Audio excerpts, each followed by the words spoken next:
Please close your eyes to hear the enchanted words of Dr. Seuss. At the far end of town, where the grickle grass grows, and the wind smells slow and sour when it blows, and no birds ever sing, excepting old crows, is the street of the lifted Lorax.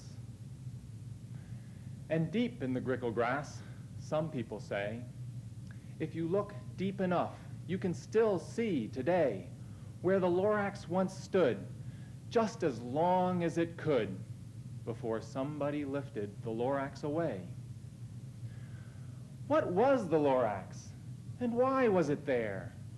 And why was it lifted and taken somewhere from the far end of town where the grickle grass grows? The old Onceler still lives here. Ask him. He knows. You can open your eyes now.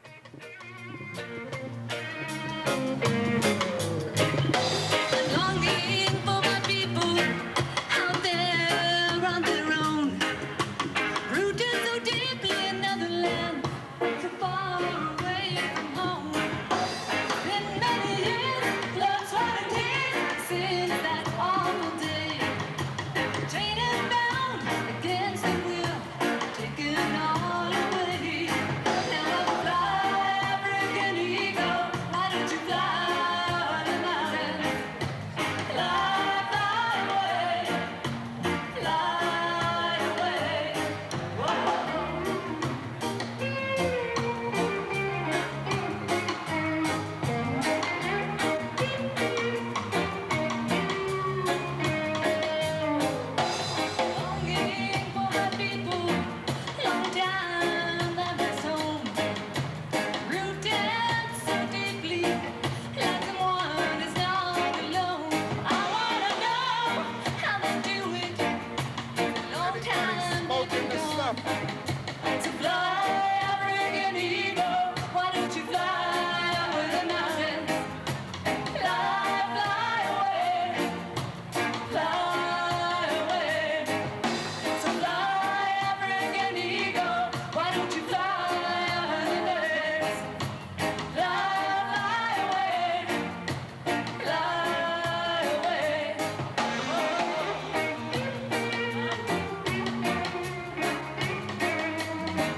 That seems to be the appropriate thing to do, and you've already waited long enough.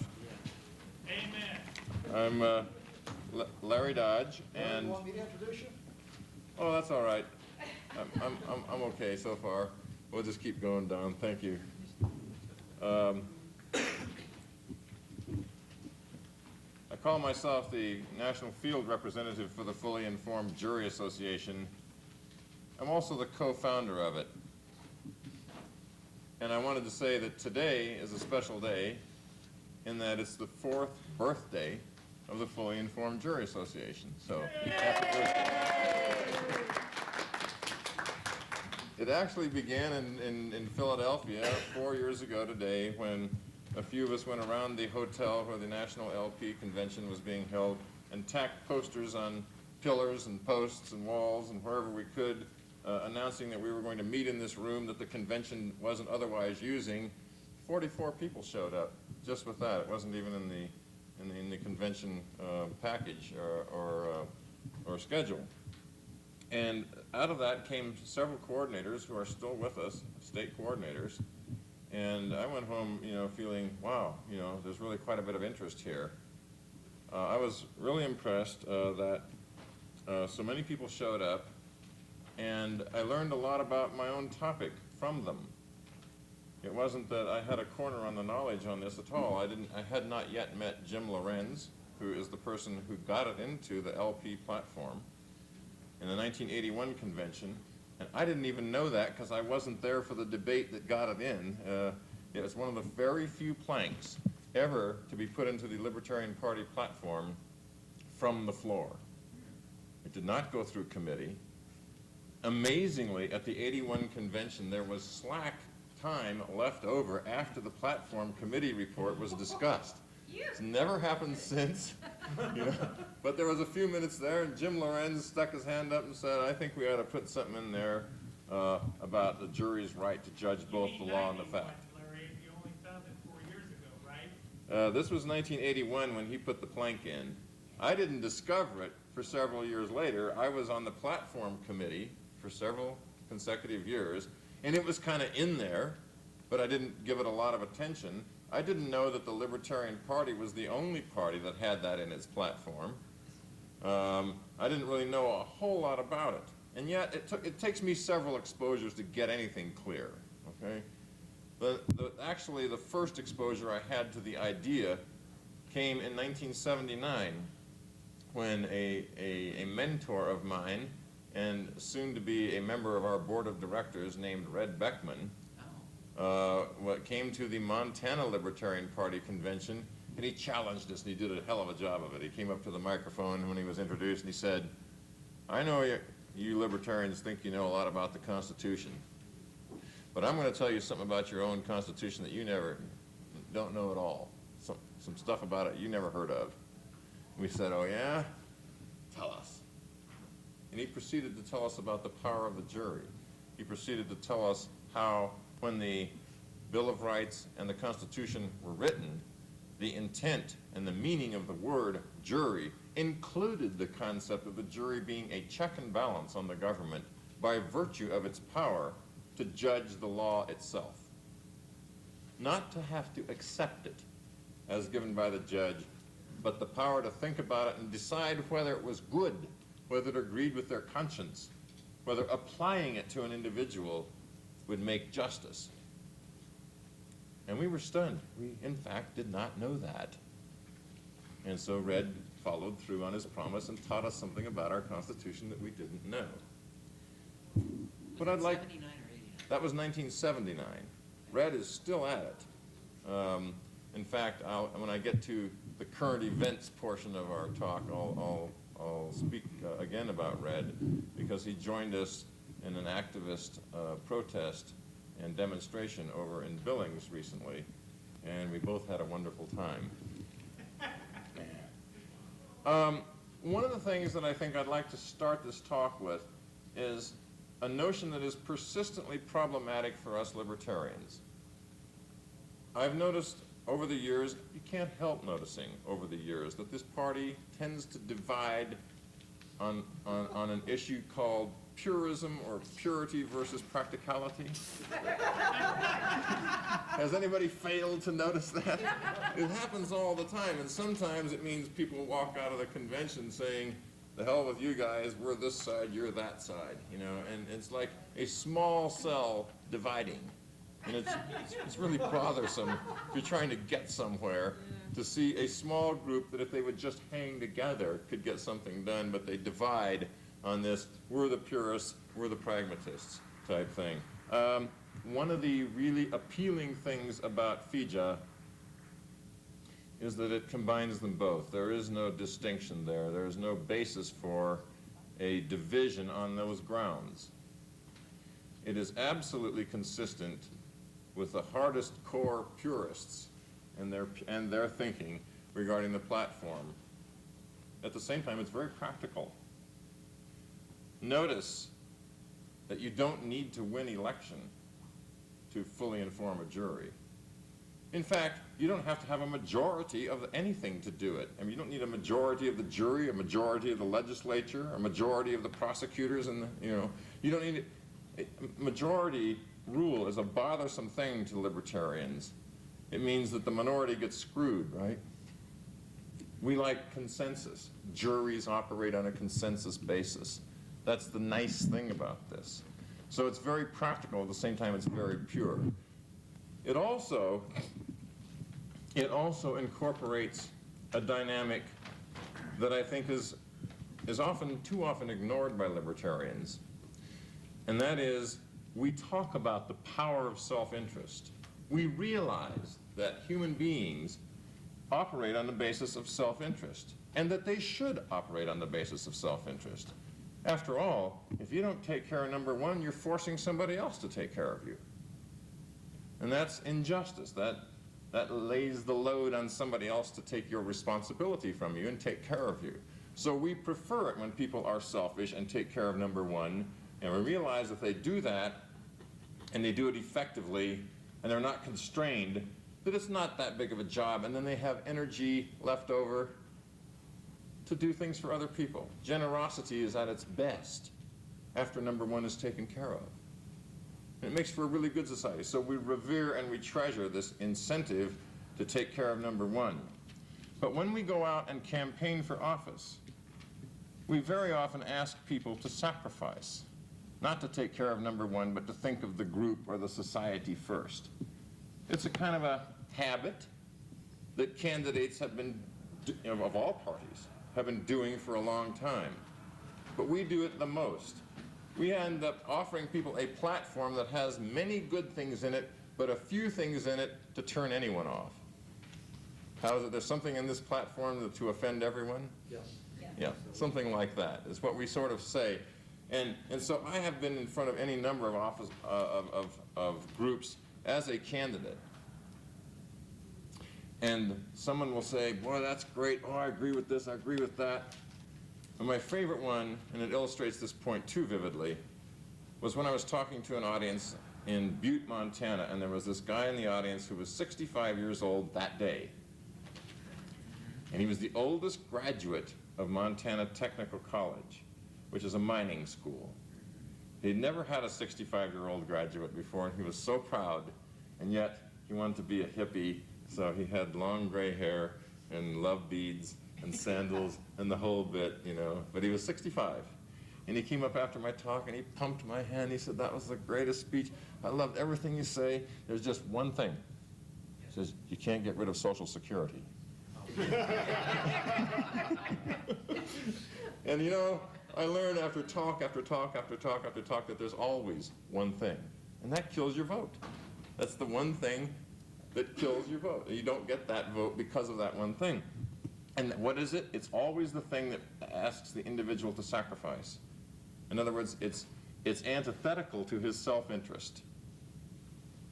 Okay, the opposite, fortunately, the opposite appears to be true with FIJA.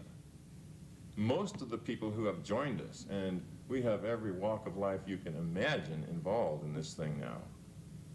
Most of the people who join us and throw their enthusiasm our way are in it because they're self-interested. They only have one interest. It might be It might be marijuana. They might be pro-life. It might be guns.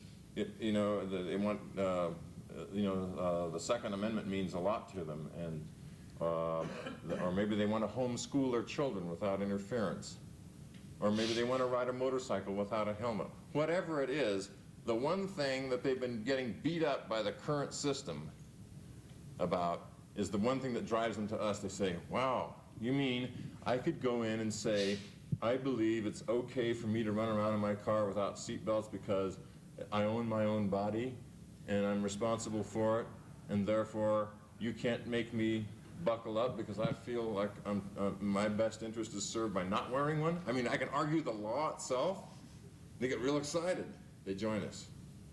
Somebody else says, you mean I could go in and say marijuana has medicinal value, and besides it's my own personal business, I'm not hurting anybody, and if there's no victim then there's no problem, and I can argue that in court? Wow, I'll join you. Then they learn that the other guys are in there too. Then they learn, and pretty soon, we had this marvelous convention a few years ago where we had pro-life and pro-choice people there, dopers, gunners, bikers, homeschoolers, tax protesters, what? Yeah, to patriot, tax protester types, everybody under the sun, these crotchety old guys with red, white, and blue all over them, sitting next to people who were, a little on the mellow side. It was quite an audience, I'll give you that. And one of our speakers got up, and it was the first time he'd ever addressed one of our conventions, and he says, it's not how many of you are here that I find impressive, it's who's here that I find impressive. Every one of them, with the exception of a few ideologues like ourselves, every one of them was there for one reason, one special personal interest reason. FIJA made sense to him or her. And they were as unlike as they could be. So there's those two things appeal to me about FIJA. It's practical and it's pure, and at the same time it really works with self-interest. It doesn't thwart it, and it doesn't ask you to sacrifice your interest for the greater good. Okay, I will take questions, Steve, in a little while here. But unfortunately, we got started late, so I want to move right along. I'd like to share with you some interesting things. You can call them success stories if you'd like. I'm not sure I want to hang that label on them, but they're very interesting, and they show the power of what we're doing. One of them comes out of Tennessee. You've maybe heard of the Franklin Sanders case, where 52 charges against Sanders and some of his church members were dropped or found not guilty by a jury. Sanders had, with his congregation, spread FIJA literature all over the place before this trial came along. We don't know how extensive the spread was. We just know that 52 tax charges were dropped by a jury against Sanders and his crew. They were dealing in gold and constitutional money and issues like that. There was all kinds of charges stacked up against them. The jury said not guilty. And the government spent millions of dollars trying to enforce that prosecution. Yeah, it was a real blow for the government to lose that one. Recently, that was a year or two ago, recently, I'm sure you've all heard of the Randy Weaver trial. Our FIJA activists in Boise, Idaho blanketed the area with 50,000 pieces of literature. 3 or 4 weeks. Not guilty. The Ellie Nessler trial. Now, here's an interesting one. We were really ambivalent on this. I'll bet we spent 2 hours on the phone arguing the fine points of this with our California activists who wanted to go up there and leaflet, and some of them wanted to stay away. Because it is true it's just flat true, that by shooting the alleged assailant of her child, this is, if you're not familiar with the case, this is the woman who shot in the courtroom the person that she believed had molested her boy. And she killed him. And so, a lot of people around town were running around with signs saying, "Nice shooting, Ellie," this kind of thing, or Ellie, or whatever it was. on the one hand, it's one of those things where conscience should play a role in the jury trial. On the other hand, she deprived the defendant of due process in a big way by killing him. On the other hand, you know, I called up Steve Hertzberg, who's one of our, mentors. He's the guy that produced the PBS television show Inside the Jury Room, and he's a regular speaker at our conventions. He's a liberal Democrat, but he had a lot of empathy for Ellie Nessler, and we called him up, and he said there's still no reason that her jury shouldn't know the truth about its powers, even if what she did was despicable. You know, I mean, that's not the point. The point is every jury should know, including her jury. So with that in mind, a couple of our activists did descend on the little town of was it Angels Camp? Sonoma, I think. Yeah, in Sonoma County or whatever it was, and gave out FIJA literature right in the courthouse. Gave one to the defense attorney, gave one to the judge, and gave one to the jailer, the janitor. Anybody coming in that building got a copy, you know? In fact, it got to the point where the judge held it up in front of the jury pool and says, any of you seen this? And about 1,500 of them went up. Everybody had a copy of this damn thing. This little gem right here, I'm sure you're mostly familiar with. So he gave the jury a resounding lecture on this, the fact that they didn't have any power, and this was a bunch of bunk. But I noticed that when they found her guilty, they found her guilty of manslaughter, not first-degree murder. Now, nullification, as we know it, can indeed include a reduction of charges by the jury. They can reduce charges down to what they think is appropriate and then find guilty. In fact, the only U.S. Supreme Court case that has dealt with this issue at all was exactly one of those, where the jury wanted to find guilty of manslaughter, had an awful time dealing with the idea of finding guilty of murder. And when the Supreme Court rendered its decision, this is the Sparf and Hansen decision of 1895, it said in the majority opinion, which is a really sleazy opinion, if you ever read it, it's 53 pages long. The dissenting opinion is a masterpiece. It is. It's logical, it's clear, it's beautifully documented, but it's a minority. The majority opinion is redundant and sloppy and illogical, but it was a majority. The majority opinion in that case was that the judge doesn't have to tell, even though it is the right of the jury to reduce charges or to judge the law and its application. And if the jury doesn't already know that, tough. So that's the only case on it, and it was exactly like the Ellie Nessler case. It was the same situation where the jury wanted to reduce charges. In California, it turns out, and this is probably at the behest of the prosecutors, not the defense attorney establishment there, but of the prosecutors, in California, jurors are routinely, by law, told that you may reduce charges and find guilty of a lesser included offense. Lesser included charge is the way they phrase that. That means you can't shift over to a whole new dimension and say, well, he's accused of manslaughter, but we're going to find guilty of burglary. You can't do that. But you can find, like, guilty of manslaughter if the charge is murder, because it's included within, a homicide charge. Okay. Prosecutors like that part of FIJA, because it means they can very often find the defendant guilty of something. If not the preferred charge, then something down the list so that they get a win out of the deal. Okay? So we just want the rest of the story told them. You can also find not guilty if you don't like the law, if you think the law is bad or badly applied. And most recently, I promised you a little anecdote about Red Beckman. He comes back into the story many times in our history. He's spoken at our conventions. He's been very supportive. He's written several books, which are for sale over at our booth, or at least you can order them from there.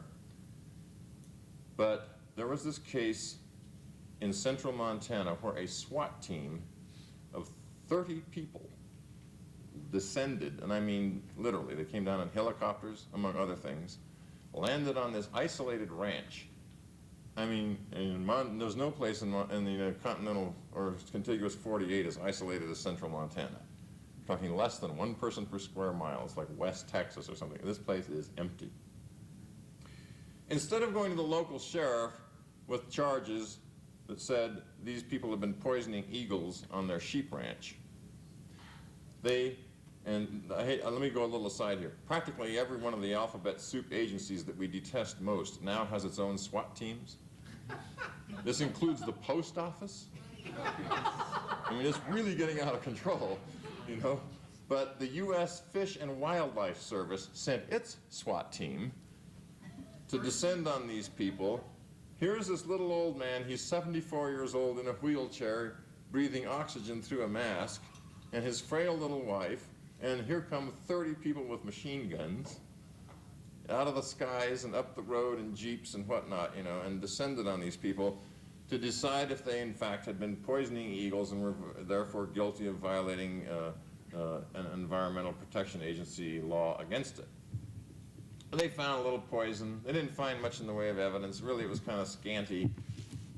Some of the people said they'd heard them talking about doing it, and somebody said they found a dead eagle out there, but nobody ever saw anybody doing anything. There wasn't a whole lot of evidence, and it really looked bad to have, you know, the local sheriff ignored while these feds just stormed the joint, one of the biggest raids Montana has ever seen on anything forever. You know, I mean, it was incredible.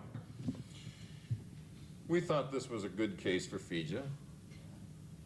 It came to trial in Billings, Montana on the 23rd of August, so it's not very long ago. And I called up Red and I said, you want to join us in the protest? Well, he hadn't done this kind of thing for quite a while. Well, maybe I can get some friends and, you know, I'll call a few people up and we'll do this and that and the other. So Don Doig and I sent out, we went through our mailing list and found people in the area and sent them memos and made phone calls, and Red did the same thing. And by the time we got there, we'd collected about 8 or 10 people. It wasn't a big deal. We surrounded the courthouse. We sat there with these things and handed them, again, everybody. Going in for a driver's license, we didn't care what it was. You know, we gave them one of these things. And yours truly managed to give one to a federal marshal,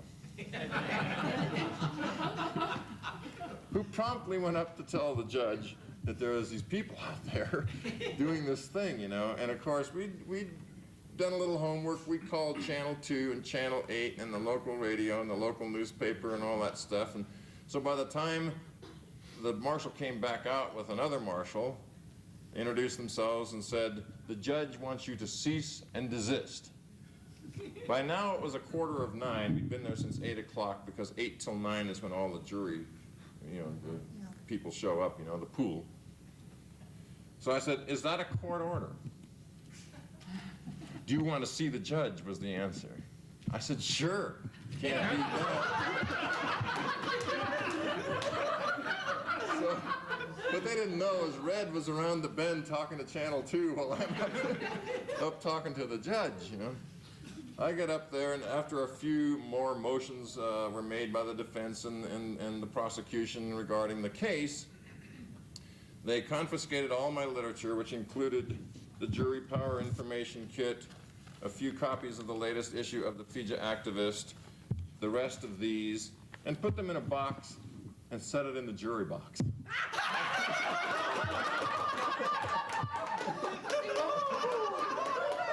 I could hardly stand it. The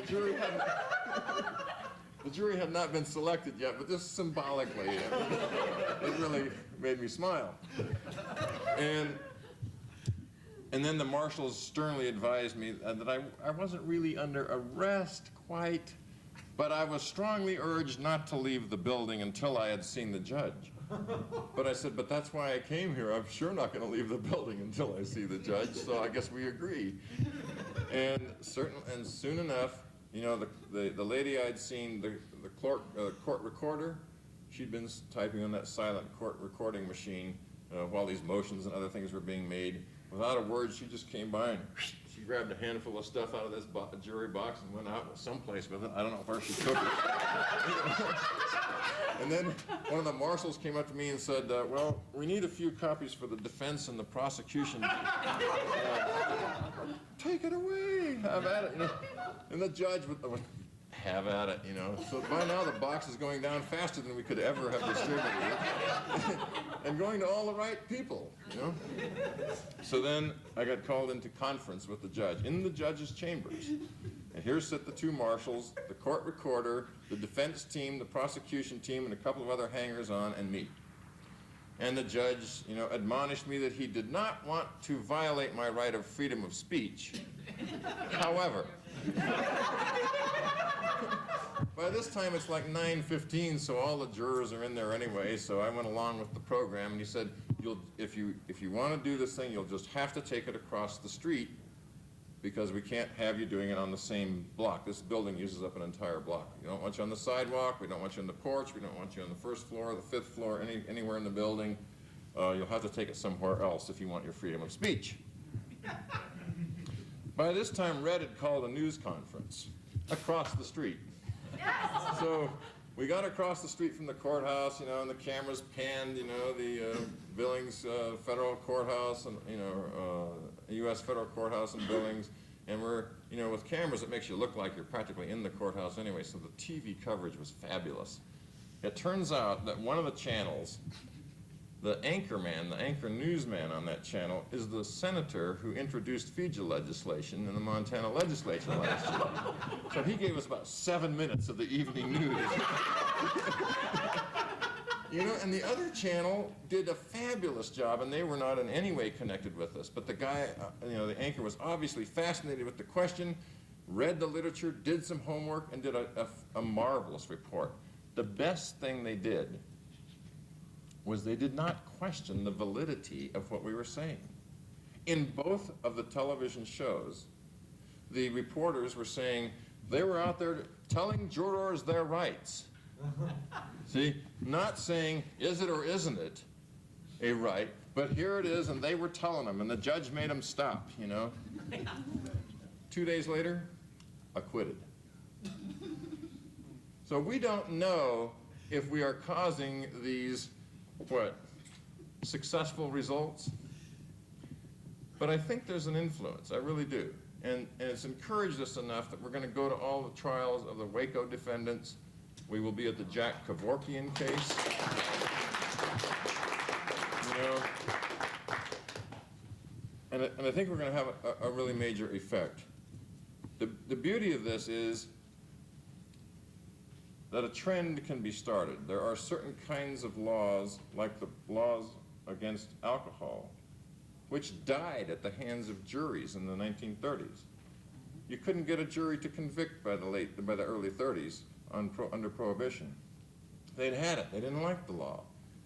I mean, they either were hung or acquittal, or worse yet, by the 1932-33, you couldn't even get people to show up for jury duty if it involved an alcohol case. I mean, it was really tough. So the government gave up. It really does work. The political end of FIJA is viable. It does mean that if, in certain kinds of cases, if there's a long series of jury acquittals, the politicians get scared. The legislators wonder if they're going to get reelected if they keep, you know, supporting these laws that nobody else is supporting.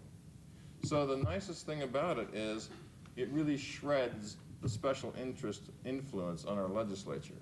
It makes it go away. There's very little you can do about that. Even if you were elected to the legislature and you showed any reluctance to go along with the program, you wouldn't get on any good committees. You'd be sitting in a corner with a dunce cap while they went on with business as usual. You'd have to elect almost a majority or at least a balance of power. You know, maybe several libertarians in the legislature that would have to be catered to, you know, before you would have enough power to stop the kind of thing that's been going on for decades in our lawmaking bodies. This is very effective. We point out to all legislatures when we lobby now that what you're really getting here is true public interest information. It is not special interest information, because juries aren't special interest groups. They're just ordinary people. And so if you get a consistent pattern showing up in jury verdicts, it's worth listening to, because that's your votes. You're not talking special interest now. You're talking real people thinking about the laws you've just passed. If they're rejecting them, you should listen.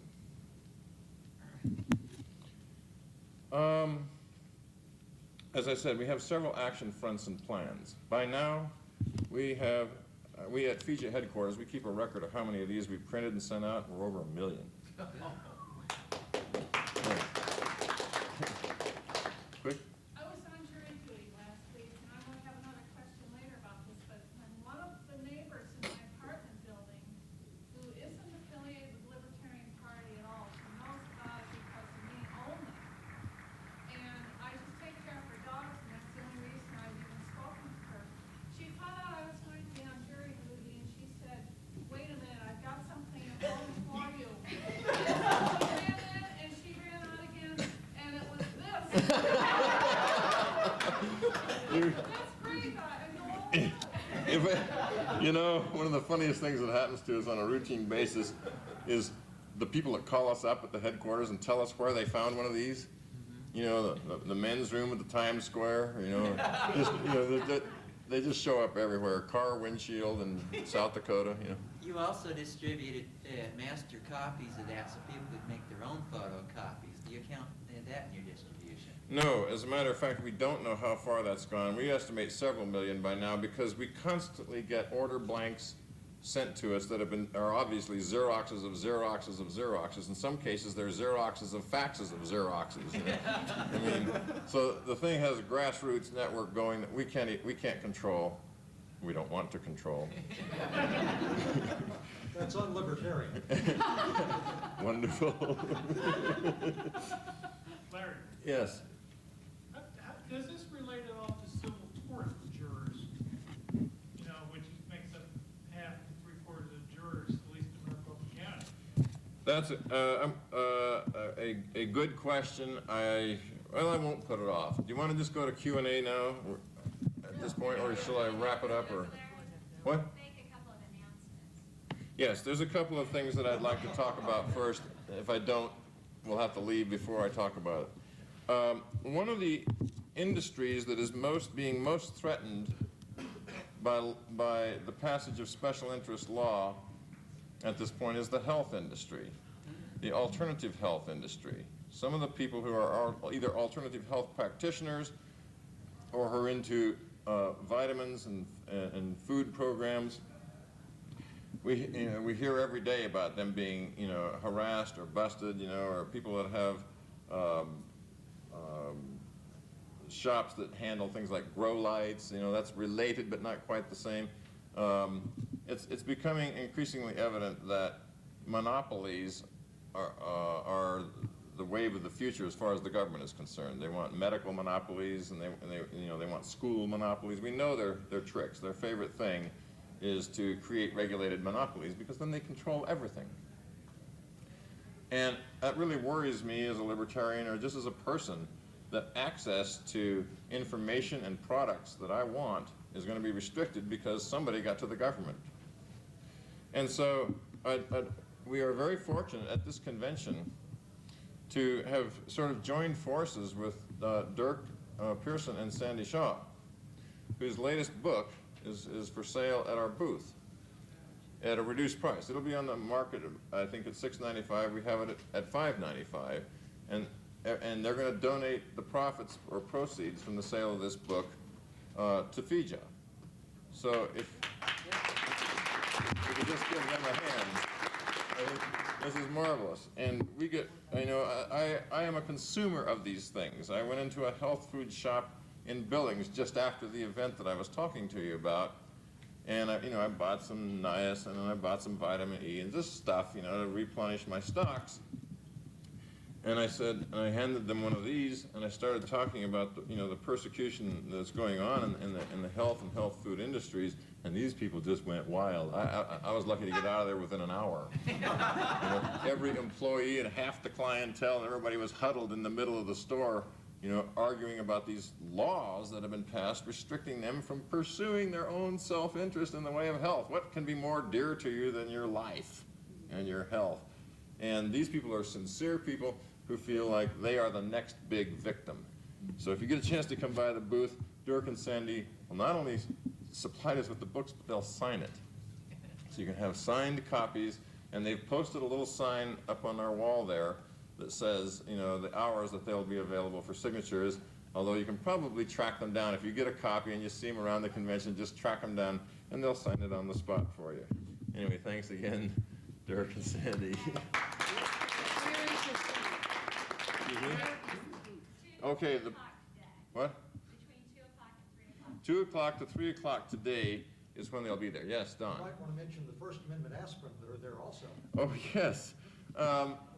As you may have heard, yours truly here suffered a heart attack in February. I'm recovering, and I'm recovering well, largely in part because I listened to Dirk and Sandy and Don, who turned me onto their products, and I sent away for them and started taking their stuff, and I feel much better. And they now have a product called First Amendment Aspirin. Aspirin Plus is a lot more than Aspirin. First Amendment Aspirin Plus, and you'll love this stuff, not only for what it contains and what it can do for your health and body, but for some of the stuff on the label. It says this product is not approved by the FDA.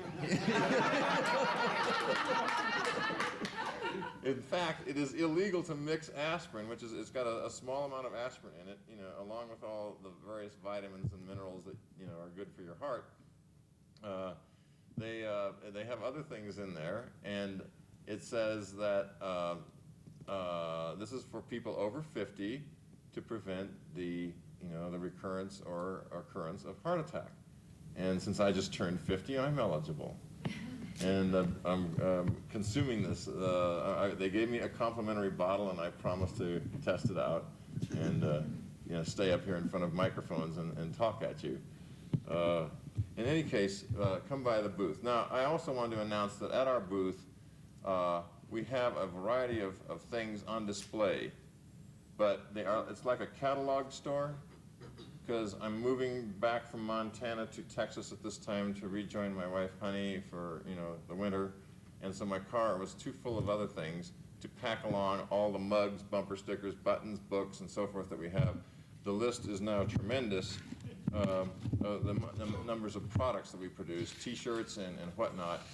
So when you get there, if you just pick one of these up, one side of it is a supply shop, where all the stuff that's on the table and then some is available. And the other side's a membership form, and we'll give you a postage-paid free envelope. Just take this with you. You might want to check off whatever it is you want off the table, put it on this list so you can remember what it is, and send it to us later, and we'll honor that. You can pay for it right then and there. You can pay for it then and there, and I'll mark paid on it and initial it, and then when you send it in, it'll come to you. Already paid. So I just wanted to let you know that. Is there anything else that I should announce? I want to make another pitch, although I am not sure that I'm going to be able to follow through on this. There is a really neat effort going on in the state of South Dakota right now. As you may recall, when we started out, we tried to make some progress toward requiring that the courts inform the jurors of their rights by initiative. We knew right away from the outset that legislators were not going to cotton up to this. You know, what we're really saying to a legislature when we propose this to a legislature is, pass this law so that the people can review your handiwork. You know, who's going to go for that? A few ideologically inclined zealots in the legislature like this senator that I was just telling you about in Montana.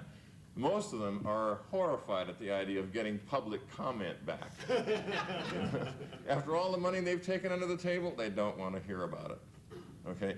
So the initiative process is designed just for things like that. It's designed to end-run legislatures, recalcitrant, reluctant legislators who don't want to deal with certain issues like term limitations, salary cuts or limits, you know, anything that has to do with limiting their money and power. You're never going to get a legislature to do it. So you have to go around them, and the initiative process is a way to do it. Most states do not have the initiative process, or I should say half of them don't. 25 do, 25 don't. Of the 25 that do, I would say 10 are viable places to do an initiative of any kind. The others have administrative restrictions to the point that they really don't have an initiative process except on paper. I'll give you a couple of quick examples. The worst examples. You're in one of the states right now that is a very bad example, Utah. And it's just for one simple reason. In Utah, all initiative petitions have to be put on 16 by 18-inch pieces of paper. That's changed. Has it changed? Good. I'm so glad, because it used to be one of my best examples. Where are you going to get a clipboard to fit it? Where are you going to buy paper that size? I mean, you know, this is the kind of crap I'm talking about. But the worst remains in Colorado. In Colorado, they have to have 2 colors of ink. One is the black ink, in which the initiative is explained, in which all the signature slots are bracketed. Within that, they have this light blue photo invisible ink that makes up little boxes where all the letters of your name have to be put in each box. And if you miss one of the boxes or go outside, your name is disqualified. But the worst thing of all is that every one of the initiative petitions has to be consecutively numbered, like ballots or tickets, you know, so that there's no two the same. Everyone has to have like a registered license plate number on it, you know, so they're all unique. Prior to passing them? Prior to sending them around. You have to register these things with the state. It costs then something like $10,000 just to do the printing. First, you got to run it through the press, 2 colors of ink on both sides, and then consecutive numbers, which means it then has to go through a platen press after it goes through a regular offset press. So, I mean, by the time you print enough to get the 50,000 signatures necessary, you've spent several $1,000s just to get the paper ready. Florida. You can put an initiative up in Florida. It only takes 750,000 signatures, each of them on a separate piece of paper. You know? Okay, the reason I bring this up is because we have found a wonderful place to do an initiative, and that's South Dakota. 12,000 total signatures, no restrictions at all. South Dakota, it turns out, is the first state in the Union ever to put in an initiative process. And they're real proud of that fact, and they like to keep it simple. You can, and you know, like most states have what they call a distribution requirement. You have to get so many signatures from this county and so many from that, or this district, you know, and spread it out, and supposedly to show a grassroots groundswell support from around the state. You know, they have all these things. In South Dakota, the Secretary of State sorts them out. Oh, this one goes in Jones County, and this one goes over in Siskiyou County. You know, they do that for you. You know, and you have like a year to get your signatures instead of just a few months. And they allow you summer months. You know, like in Montana, they allow you a certain number of months, but they're all winter months. You know, so it's really a neat process. So the people from South Dakota are supposed to be here, and they're supposed to put a jar on our table over there that says South Dakota Ballot Issue Fund. They still have printing costs and distribution costs and phone call costs and, you know, coordination costs of all kinds of stuff. It's just one of those, you know, drop a bill in the jar type thing. If they don't show up, it's a moot point. But it is an action front. Yes? We're here. We didn't know we were supposed to do that, I guess. Is Bill Wells here? He was supposed to bring the jar. I think so, no? You can get another jar, I'm sure. Yeah, let's make something, okay? Because it's really important. You know, Bill Wells and Gus Hercules are doing this thing. Gus had to go over to And speaking of the devil, hi Gus. We were just talking about your initiative effort and wondering if you had a jar ready, because I was telling people to. Now you're going to answer my question on Yes, I'm going to. Wait, one more thing. We need volunteers at conventions, so if y'all have spare time, you can just come by and spell who's ever there. Yeah, I need booth volunteers. We have somebody over there from Utah right now, and I'll be over there a lot, and Dirk and Sandy will be around a lot. But a booth takes, you know, help.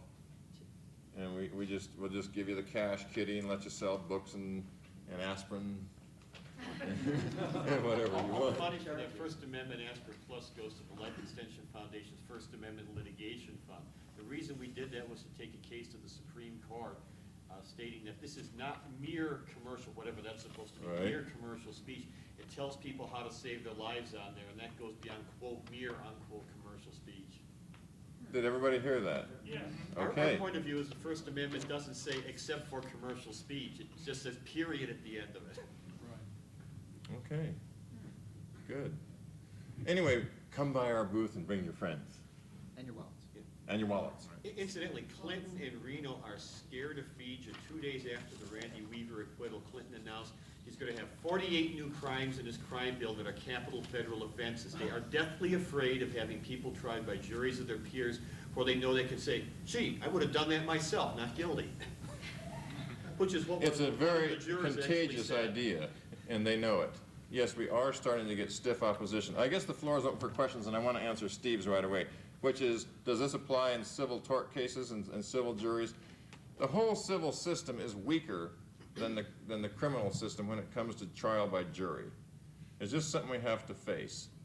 At this point, we can't do a whole lot about it. We have, like in the South Dakota thing here, it speaks of both kinds of juries, both kinds of trials, and we try to cover it. But the fact is that in a civil trial, if the judge doesn't like the verdict, he can overturn it. And that's true everywhere. In a federal civil case, as of December the 1st, 1992, less than 1 year ago, the judge is in a position to decide if your case merits a jury. It's a total wipeout of the Seventh Amendment. And we can't do everything at once. Let me just say this. Our strategy at FIJA is to make jury power so sexy, so compelling, so attractive, so intriguing, so contagious, that people all of a sudden regain hope that they might be able to control their own government. Then we can point out to them, but see what they did to your civil system? Well, look at this loophole over here, and they can then get excited about that. But first we want to do one thing and do it right. And then show that there's other problems, and then get them excited about those. If we try to do it all at once, it'll be too much, too soon. But the civil system is weak. There isn't much we can do to fix it. The judge can issue a verdict notwithstanding, it's called. They can just go right over the jury verdict. It can even reverse it. Some of these forfeiture cases you may have read about recently, the judge didn't like the verdict, so he just threw it out and gave the award to the other guys. So it's got to be dealt with, but we're not doing that right now. Yes, Kate? I just wanted to comment on that. In civil cases involving awarding damages to plaintiffs, there's sort of a mechanism in place, and the jury can fine for a plaintiff and award them the sum of $1, which is, I think, tantamount to, it's very similar to the FIJA jury annulment. Mm-hmm. Jury nullification. By awarding a token. A token amount. Yeah. Because then the plaintiff can't appeal. Mm-hmm. They've won. Yeah, they won, but they didn't win much. Yeah, so. When is our time officially up? Is it over now at a quarter of one? A quarter of two, because that's what it is. Let me just read you the language of the South Dakota initiative, because Gus just brought it in, and I should share it with you. Again, if you can't read this headline, it says, "Group seeks greater jury powers." It's not quite true. The subheadline says, "Proposal would give jurors the right to also interpret laws." Actually, it would remind them of their right.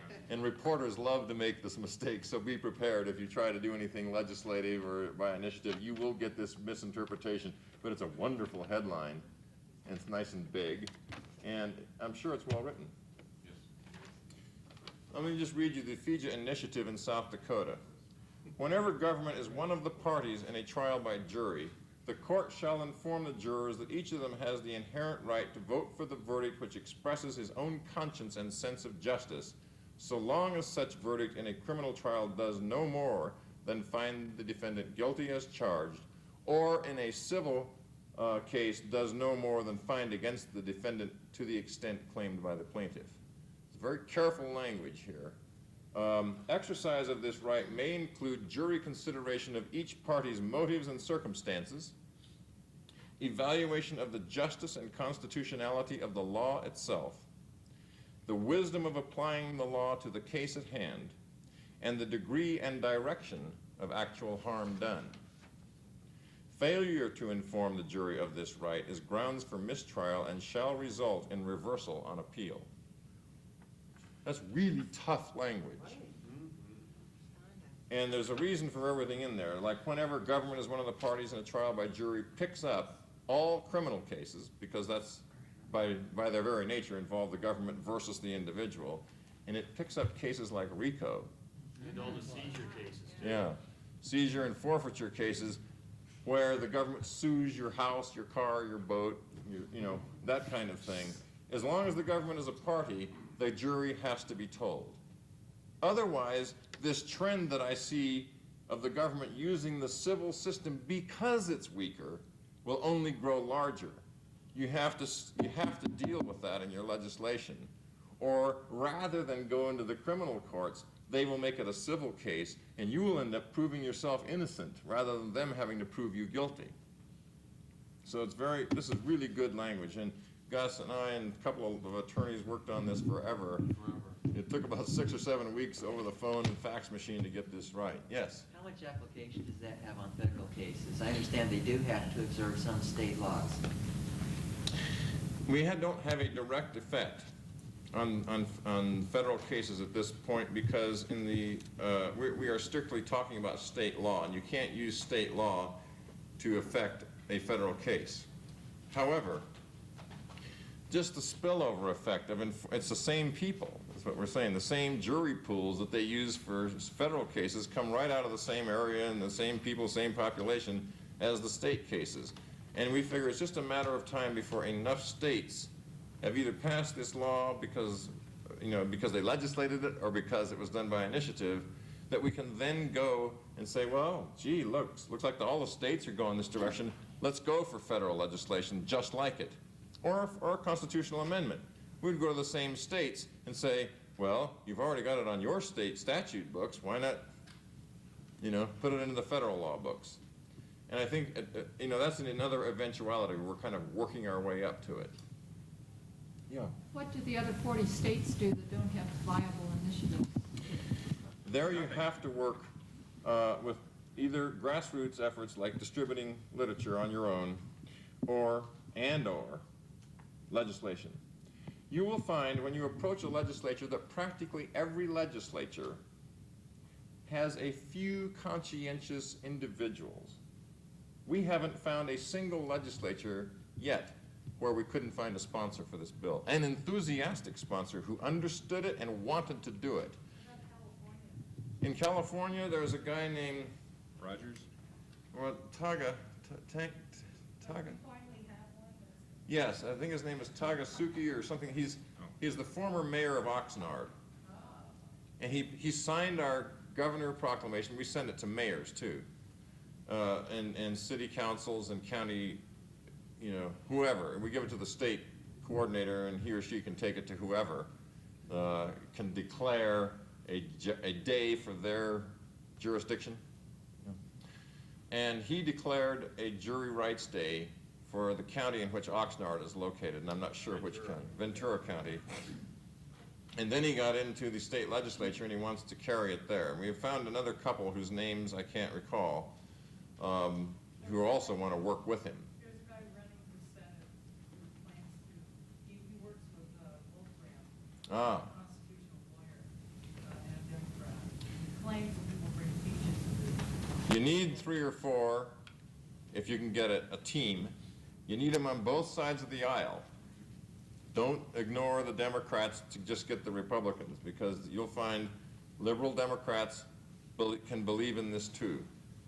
I mean, they're not, liberal Democrats stand for certain things. Like if you point out to them that this could help the environmental movement because people who chain themselves to redwood trees could use it. There's something here for everybody, is right. Let me tell you, just Gus's remark, let me go just a little farther with that. We thought that universally prosecutors were going to hate FIJA. And pretty universally they do. And the reason is very simple. They want a good win-loss record, and this could spoil it. They care more about their win-loss record than they care about justice, if I can overgeneralize a little, but that's largely true. And the same with judges. They like to look like they're law and order judges and they're cleaning up crime, and they got reputations to maintain for doing something about all this crime, most of which is created by all those laws that the legislature is passing. But in any case... I talked to one prosecutor, a friend of mine, I asked him about that, and he said, well, it's well known that any fool can convict a guilty man. Nicely put. But we did get a call from a prosecutor, and I'm going to close on this note, and we can talk in the hall afterward.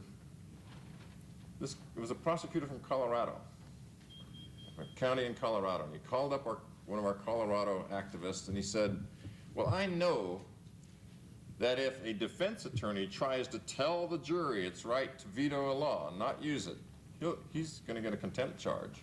He'll at least be threatened with contempt, and that'll silence him for the rest of the trial.